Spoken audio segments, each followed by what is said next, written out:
You know, most of the most iconic team-ups in fiction are the ones with only 2 members. Duos joined at the hip, together, no matter the danger. But what if you took the last bit and made it way more literal? Crona and Ragnarok, the black-blooded scream team of Soul Eater. And Filia and Samson, Skullgirls Hair Raising Duo. He's Demon and I'm Archer. And it's our job to see who would win when these 2 fictional characters collide. The Kishin, a being that had consumed the soul of evil and innocence for the pursuit of power, an act that made it become the literal embodiment of madness and destruction, an unstoppable force. About as unstoppable as a raging pug, because Death came in and basically said, "Hey, stop with that shit," and kicked his ass, sealed him away, and started an academy for the next generation of Meisters, an academy he named Death Academy, with the Kishin being right smack in the middle. Wait, that's Death? This goofy-faced little doofus? Seriously? The guy with oversized master hands sealed away the actual embodiment of madness and destruction. Oh hey Archer, don't judge a book by its cover. You see, I'm referencing what you said 6 episodes ago. Be silent, you stupid little dumb. Anyway, this wasn't the end of the Kishin. Many years later, a witch known as Medusa Gorgon read its tales and thought, yeah, how about I just make my own Kishin? How? Well, she had a kid and used him as a literal guinea pig. Literal guinea pig? You mean she cared for the child and treated it like a little pet? Isn't that kind of messed up to treat your child like a pet? Pet. Yeah. Actually, she infused them with a living weapon by injecting it into their bloodstream, slapped some stuff she created called the Black Blood in as well, and then just sort of neglected the child altogether. Oh. Okay, never mind, that's way worse. And henceforth, Proto Gorgon was made. Worst mother of the year, I swear. Well, at least this is where Chrono's story gets bet. Oh wait, no, this is just an entire page of tragedy. You see, Medusa didn't just stick some random sword into Chrono's body, no, she found a whole human being who was also conveniently a weapon named Ragnarok, melted him alive in black blood, and infused him into Chrono's bloodstream, permanently bonding them. With these 2 combined, they were sent off to do one thing: murder everyone and gather their souls. And of course, Chrono's weapon was the living human that they had stuck in their body. He turned into a sword with a mouth. Because of course he does. The main gimmick of Chrono's arsenal is sound. You see, Crona, like all Meisters, can weaponize her soul. Crona's being manifest into what they call scream resonance, which makes them use sound to damage and potentially even kill their opponent. Ragnarok must be related to you, Archer, because he never shuts the fuck up. Hey, that hurts. Ragnarok can utilize several different screeches, each with different effects. But sound isn't their only weapon. Crona can weaponize their own black blood to fight at close and long range, and can even harden to become armor. If Crona is left to bleed, they can turn the dripping blood into weaponry.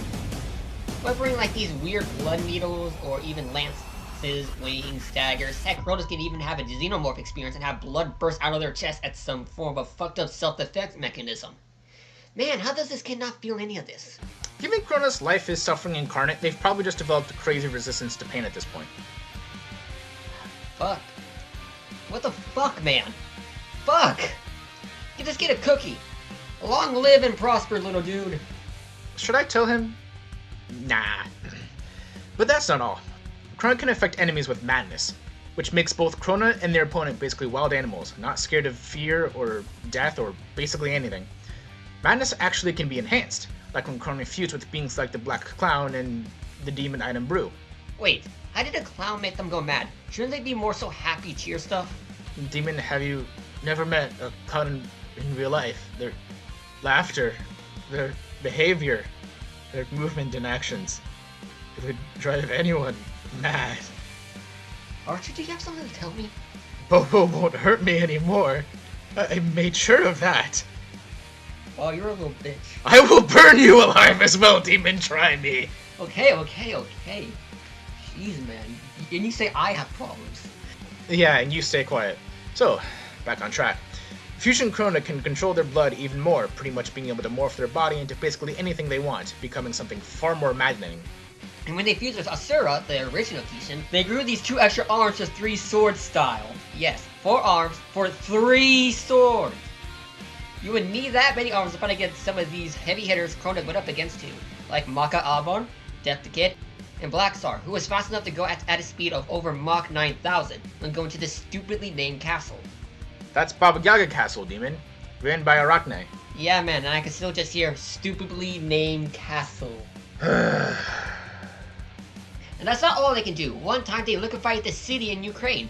If you compare it to something like Kiev, which is around 393 square miles, the energy necessary to destroy this puppy will be around 25 gigatons of TNT. Enough to destroy a decently sized island. Kind of makes sense since they, at one point, ripped the teeth out of the moon. Wait, does that mean this moon's alive? I mean, it talks, it bleeds, just like the sun. You know, if I didn't spend all the time with funny purple hair Ragnar man, a sentient celestial body might be freaky to me. That's right, Demon. But at the end of the day, when the world was close to pure madness, it was Crona who saved the day. In a life where Crona was forced to do what everyone told them to do, their first independent choice was save the world. With the help of power and friendship. And boobs. Hey! Crona knows what they lie. What gender is Crona again? Well, Crona is...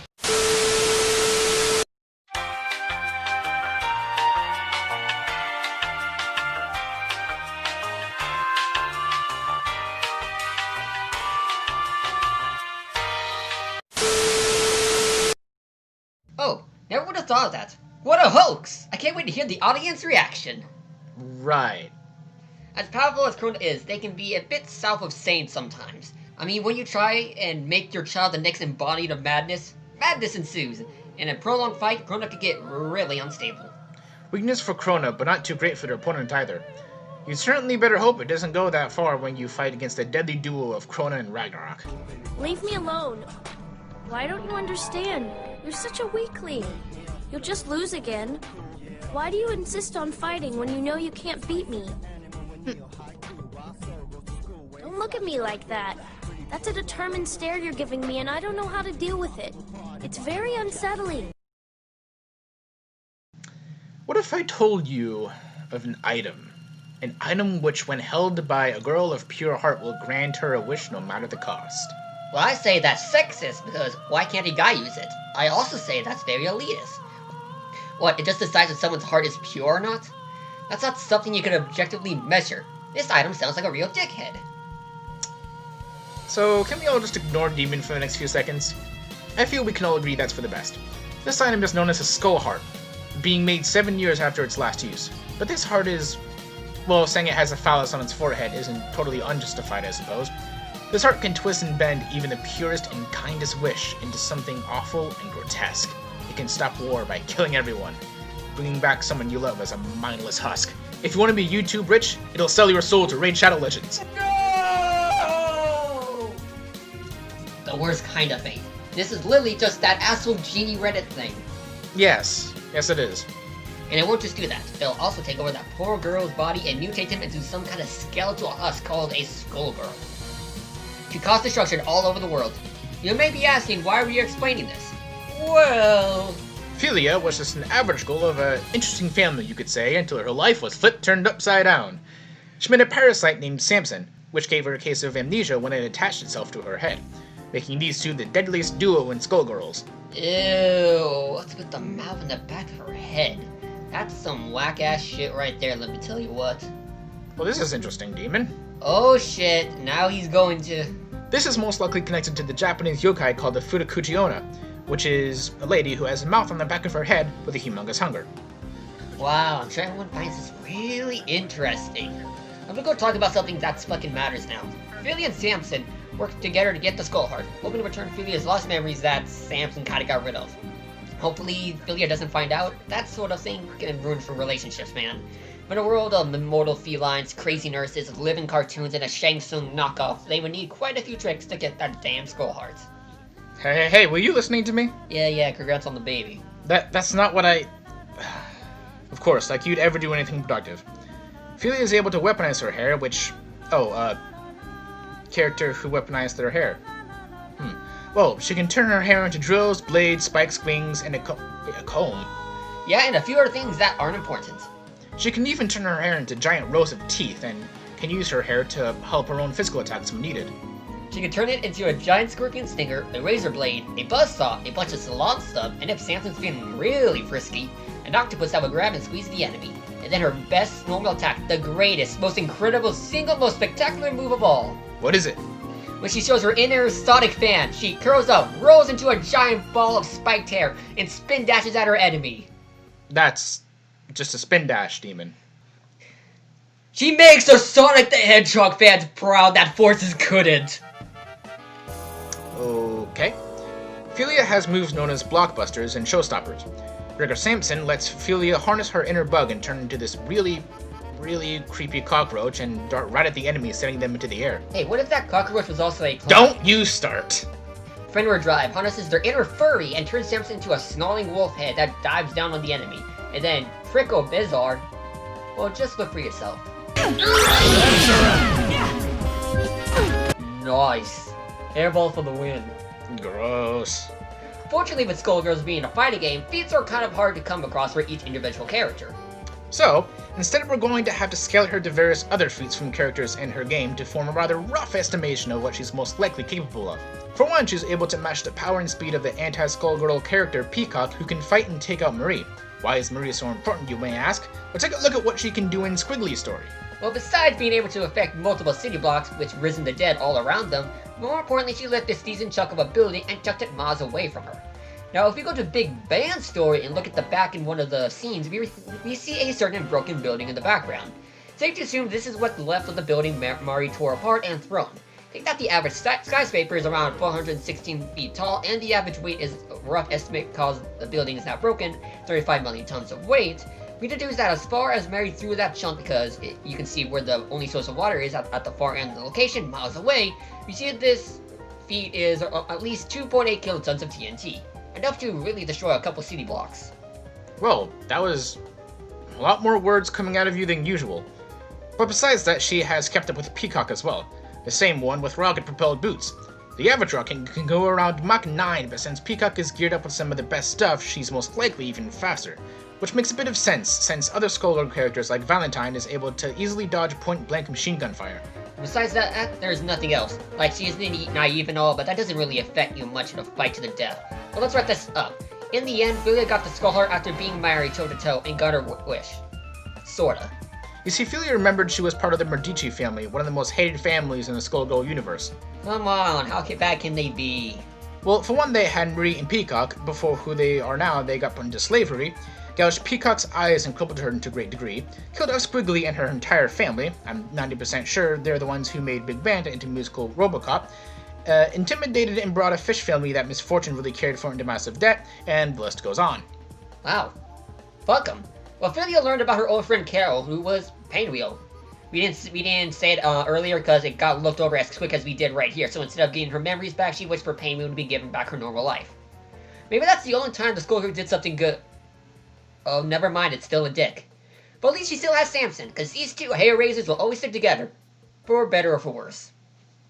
That's it. You had a chance to walk away. A parasite?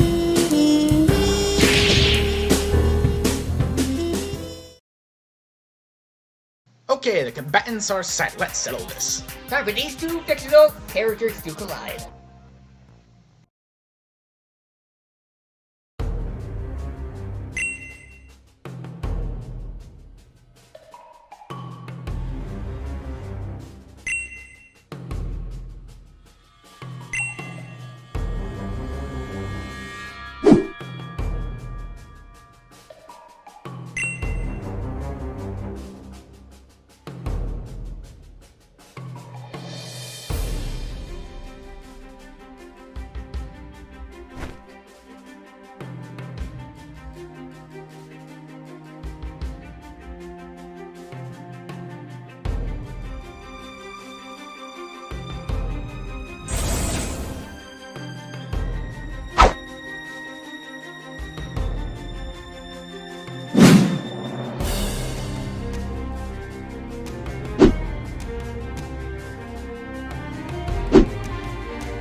Showtime!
that's a way to win the fight. Poor Filia didn't have much in this fight.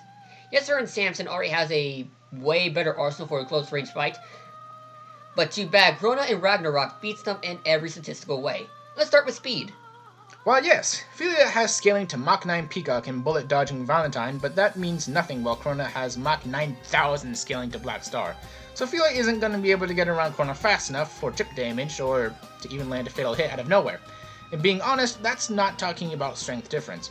Crona has an attack strength to destroy an island, which we have at 25 gigatons, while Filia has scaling to Marie 2.9 kiloton feet with tossing the giant chip of the skyscraper that the Medicis had. You know, it feels like we're ruining their name every time we talk about them, Archer.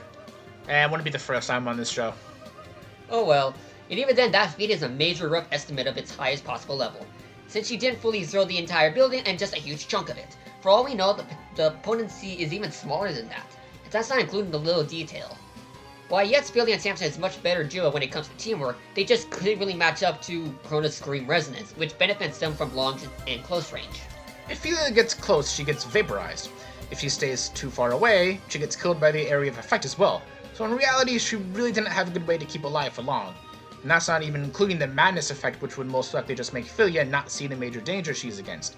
And if she even damages Crona, they could just weaponize any damage they have with the Black Blood, heal themselves, or just make their body hard to hurt, making this fight very one-sided in the major grand scheme of it all. Sad, really. Sadly, Filia didn't have the skull heart to take a W. Winner is Crona and Ragnarok. Next time on Fictional Characters Collide, Season 2, Finale.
All right, show's over.